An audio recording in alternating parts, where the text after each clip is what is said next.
की बात करेंगे। गृह मंत्री नरोत्तम मिश्रा ने बड़ा बयान दिया है। अंजू मामले को लेकर बड़ा बयान दिया। पाकिस्तान में अंजू की भगत से कई संदेह होते हैं, कहीं ये इंटरनेशनल साजिश तो नहीं है। नरोत्तम मिश्रा ने कई सारी बातें इस पर कही है। साथ ही कहा कि स्पेशल ब्रांच को जांच के निर्देश दिए गए हैं। अंजू का जिस तरह से पाकिस्तान में आओ भगत हो रही है, उपहार मिल रहे हैं,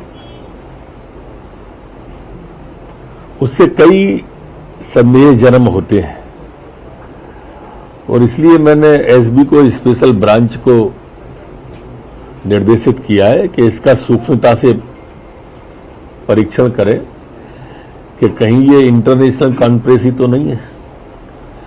कॉन्स्पिरेसी अगर इंटरनेशनल हो, उन बिंदुओं को ध्यान में रख करके अंजू वाले केस को देखें। ग्वालियर जिले का मामला है। ज्यादा जानकारी के लिए हमारे साथ सहयोगी वासु चौरे जुड़ रहे हैं। वासु, इंटरनेशनल साजिश की आशंका नरोत्तम मिश्रा द्वारा जताई गई है और हम देख ही रहे हैं कई दिनों से अंजू किस तरह सुर्खियों में बनी हुई है और अब जो है वो सुर्खियों से परे हट करके फोकस अब जांच पर भी कहीं ना कहीं सरकार का है।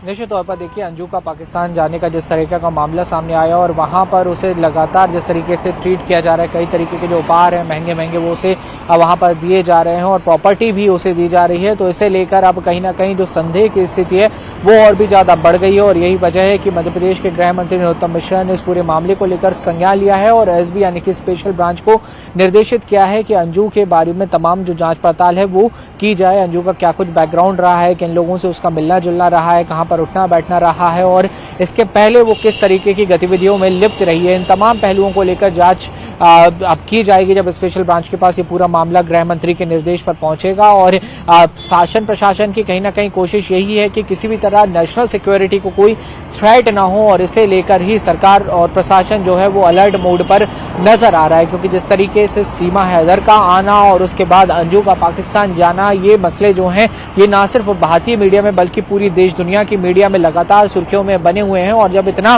कोई गंभीर मामला होता है तो इसकी जो जांच पड़ताल है वो शुरू हो जाती है, तो निश्चित तौर पर आने वाले समय में इस पूरे मामले को लेकर बहुत गंभीरता के साथ जांच की जाएगी और तमाम उन पहलुओं से पर्दा उठाने का काम भी किया जाएगा जो कहीं ना कहीं देश से संबंधित विषय हो सकते हैं। जी ठीक, बहुत बहुत शुक्रिया वासु जानकारी को साझा करने के लिए।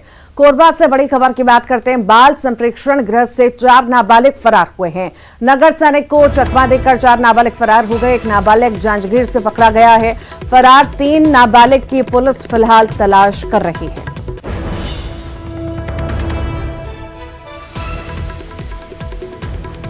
बाल संप्रेक्षण गृह से 4 नाबालिग फरार बताए जा रहे हैं। नगर सैनिक को चकमा देकर 4 नाबालिग फरार हो गए हैं। एक नाबालिग जांजगीर से पकड़ा गया है, बाकी 3 की तलाश जारी है।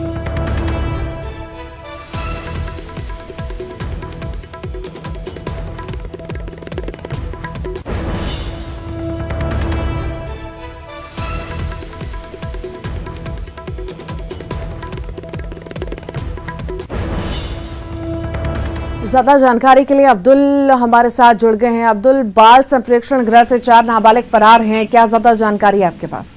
जी, आपको बता दूं कि रजगामार रोड में एक निजी मकान में संचालित है बाल संप्रेक्षण गृह, जहां अपचारी बालकों को रखा जाता है, जिसमें से 4 जो बालक है वो नगर सैनिक जो सुरक्षा में तैनात रहते हैं उनको चकमा देकर फरार हो गए, जिसमें से एक जो नाबालिग है उसको जांची से पकड़ा गया है। वहीं 3 की तलाश जो पुलिस है वो कर रही है।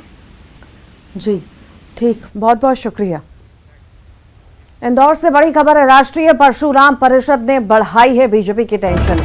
यूपी के राज्य मंत्री और राष्ट्रीय परशुराम परिषद के संस्थापक सुनील भराला ने एमपी के विधानसभा चुनाव में ब्राह्मणों के लिए मांगे हैं 35 टिकट। एमपी में ब्राह्मणों की आबादी करीब 18% है। 230 विधानसभा सीटों में से ब्राह्मणों को दिए जाएं 35 टिकट। आबादी के हिसाब से मिले ब्राह्मणों को हिस्सेदारी। केंद्रीय गृह मंत्री अमित शाह के सामने भी ये मांग रखी गई है। जाना पाव आखिर गृह मंत्री ने अपना वादा निभाया। ब्राह्मणों के आराध्य देव भगवान परशुराम की जन्मस्थली है जाना पाव। महू विधानसभा क्षेत्र से भी ब्राह्मण को टिकट देने की पैरवी की गई है। महू विधानसभा क्षेत्र में जाना पाव आता है। वर्तमान में पर्यटन और संस्कृति मंत्री उषा ठाकुर हैं महू से विधायक।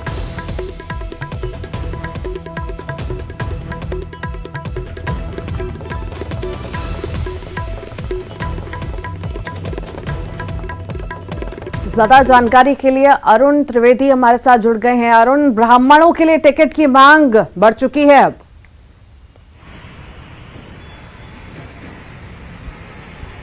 बिल्कुल, देखिए जिस तरह से सीधी की घटना हुई और उसके बाद बीजेपी को लगा कि ब्राह्मण उनसे नाराज हो गए और इसी को लेकर केंद्रीय गृह मंत्री अमित शाह को भगवान परशुराम की जन्मस्थली ले जाया गया। और जो भगवान परशुराम की जन्मस्थली है जाना पाओ ब्राह्मणों के आराध्य देव हैं और यही वजह है कि बीजेपी को लगा कि थोड़ा ब्राह्मणों में जो उनके प्रति नाराजगी है वो पार्टी से कम होगी। लेकिन अब नई टेंशन बीजेपी की बढ़ गई है, क्योंकि राष्ट्रीय परशुराम परिषद के जो संस्थापक हैं सुनील भराला, और यूपी में वो राज्य मंत्री का उन्हें दर्जा है, वो इस परशुराम की जो जन्मस्थली उसकी लड़ाई लंबे समय से लड़ रहे हैं। और उन्होंने मांग की है कि विधानसभा का जो चुनाव है मध्य प्रदेश का, उसमें ब्राह्मणों को उनकी आबादी के हिसाब से प्रतिनिधित्व और टिकट दिया जाए। उन्होंने कहा कि 18% ब्राह्मण मध्य प्रदेश में है, इस हिसाब से करीब 35 टिकट ब्राह्मणों को दिए जाने चाहिए, जिससे कि उचित प्रतिनिधित्व ब्राह्मणों का मिल सके मध्य प्रदेश में। और जो महू है विधानसभा सीट है वो जिसके अंतर्गत जाना पाओ आता है, उससे भी किसी ब्राह्मण को ही टिकट दिया जाए, जिससे कि वहाँ भी ब्राह्मणों का प्रतिनिधित्व हो सके। तो एक तरह से ये ब्राह्मण पॉलिटिक्स अब मध्य प्रदेश में शुरू हो गई है और अब जो आगामी चुनाव है उसमें ब्राह्मणों को ज़्यादा से ज़्यादा प्रतिनिधित्व देने की ये बात उठ गई है। ऐसे में अब बीजेपी इस पसोपेश में है कि आखिरकार अब नई इस समस्या से कैसे निपटा जाए। हालांकि कांग्रेस भी अब बीजेपी पर निशाना साध रही है। वो कह रही है कि अगर बीजेपी ब्राह्मण हितैषी है तो वो उनकी आबादी के हिसाब से उन्हें टिकट दे और 30 से 35 टिकट ब्राह्मणों को बीजेपी दे, तभी माना जाएगा कि बीजेपी सही ब्राह्मणों की हितैषी पार्टी है। जी ठीक, बहुत बहुत शुक्रिया।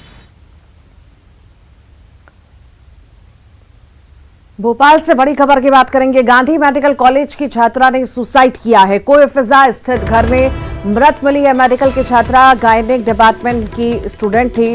पढ़ाई का मानसिक दबाव वजह बताई जा रही है सुसाइड की। पुलिस मामले की फिलहाल जांच पड़ताल में जुटी हुई है।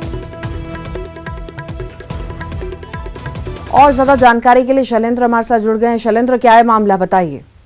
देखिए बिल्कुल ऋतु, ये कोई फजा थाना इलाके का मामला है। ये पीजी स्टूडेंट है गायनेक डिपार्टमेंट की, गांधी मेडिकल कॉलेज की। आज सुबह इसकी डेड बॉडी जो इसके फ्लैट में पड़ी मिली है और इसके बाद बताया जा रहा है कि इस पर पढ़ाई का दबाव था, जिसके चलते इसने एनेस्थीसिया का ओवरडोज लिया था, जिसके चलते इसकी मौत हुई है। बताया जा रहा है कि कोई थीसिस थी जिसको बार बार ये सबमिट कर रही थी और कॉलेज उसे एक्सेप्ट नहीं कर रहा था।